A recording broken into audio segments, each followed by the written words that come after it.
علیہ السلام کی خدمت میں عورتیں آئیں، عرض کرنے لگے یا رسول اللہ اسلام میں ہمارے لیے بھی کوئی نفع ہے؟ حضور نے فرمایا کیا ہوا؟ کہنے لگی حضور ہمیں تو نقصان ہی نقصان نظر آ رہا ہے اپنے حق میں۔ حضور بتلائیں اگر آپ کے دین میں کوئی خیر ہے تو ہم کلمہ پڑھے فٹافٹ، باقی تو دنیا میں ہمیں اپنا نقصان ہی دکھائی دیتا ہے۔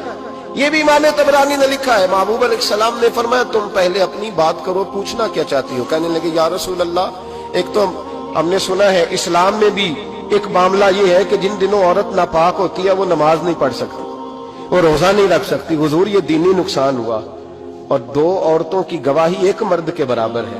دنیا میں بھی ہمارا وہ کردار نہ ہوا جو کہ مردوں کا ہے تو حضور ہماری دنیا میں بھی نقصان ہے، دین میں بھی نقصان ہے۔ یا رسول اللہ یا رسول اللہ یا رسول اللہ صلی اللہ علیہ وسلم آقا۔ پھر تو یہ ہوا کہ ہفتے مہینے کے بہت سارے دن عورت ویسے ناپاک رہی، دین سے دور رہی، اور اگر وہ قومی معاملات میں کوئی کردار ادا کرنا چاہے پھر بھی اس کی گواہی دو عورتوں کی ایک مرد کے برابر، تو حضور دنیا کا بھی نقصان دین کا بھی۔ میرے کریم نے فرمایا بیٹھ جاؤ بیٹھ جاؤ۔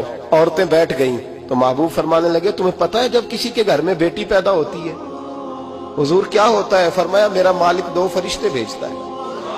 فرمایا وہ آ کے گھر والوں کو سلام کہتے ہیں، جنوں اور انسانوں کے علاوہ ساری دنیا ان کے سلام کو سنتی ہے۔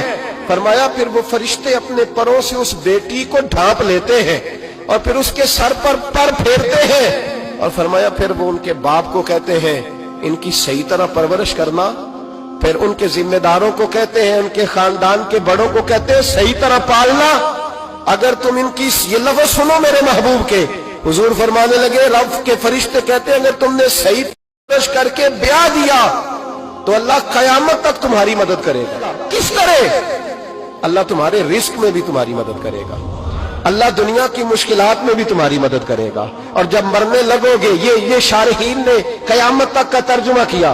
شارحین فرمانے لگے گویا حضور فرما رہے جب تم مرنے لگو گے بیٹی کی پرورش کرنے والوں تو رب کریم تمہیں کلمہ یاد کرا کے تمہاری مدد کرے گا، اور نکیرین کے سوالات قبر میں آسان کر کے تمہاری مدد کرے گا، اور قبر میں جنت کی کھڑکی کھول کے تمہاری مدد کرے گا۔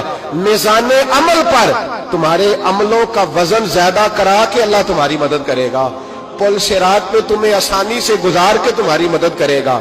میزان عمل پر اپنے محبوب کے ید اللہ والے ہاتھوں سے تمہیں جام پلا کے اللہ تمہاری مدد کرے گا، اور فرمایا تمہیں دوزخ سے بچا کے جنت میں ڈال کے رب تمہاری مدد فرمائے گا۔ یہ تمہاری مدد ہوگی۔ حضور نے فرمایا یہ تو ہے بچی کی پرورش، اور میرے محبوب نے فرمایا عورتوں تمہیں پتہ ہے جب کوئی عورت حاملہ ہوتی ہے تو اسے کیا ملتا ہے؟ بیویاں تو پہلی بات سن کے رونے لگی، ان کے آنچل آنسوؤں سے بھیگ گئے۔ محبوب فرمانے لگے جب کوئی عورت حاملہ ہوتی ہے تو رب اسے اسی طرح کا اجر دیتا ہے جس طرح اس مجاہد کو اجر ملتا ہے جو جہاد فی سبیل اللہ میں جاتا ہے، اتنا اجر اللہ حاملہ عورت کو دیتا ہے۔ اور محبوب کریم علیہ السلام فرمانے لگے جب وہ بچے کی پیدائش ہوتی ہے، جب بچہ جنتی ہے تو رب اسے اتنا اجر عطا کرتا ہے جتنا رب کریم ایک شہید کو اجر عطا فرماتا ہے۔ ایک شہید کے برابر مالک اسے اجر دے، اور شہید کا اجر تو آپ کو پتہ ہی ہے کتنا ہے، اس کا پہلا قطرہ زمین پہ گرتا ہے تو گناہ اللہ سارے معاف فرما دیتا ہے۔ فرمایا اللہ عورتوں کو یہ اجر دیتا ہے۔ میرے محبوب فرمانے لگے شرط صرف اتنی ہے کہ اپنے خاوند کی فرما بردار رہنا، اور فرمایا اس کے بعد جب وہ بچہ پالتی ہے رات کو اٹھ کے اسے دودھ دیتی ہے، اور اگر بولو براز کرے تو رات کو اٹھ کر اس کی صفائی کرتی ہے۔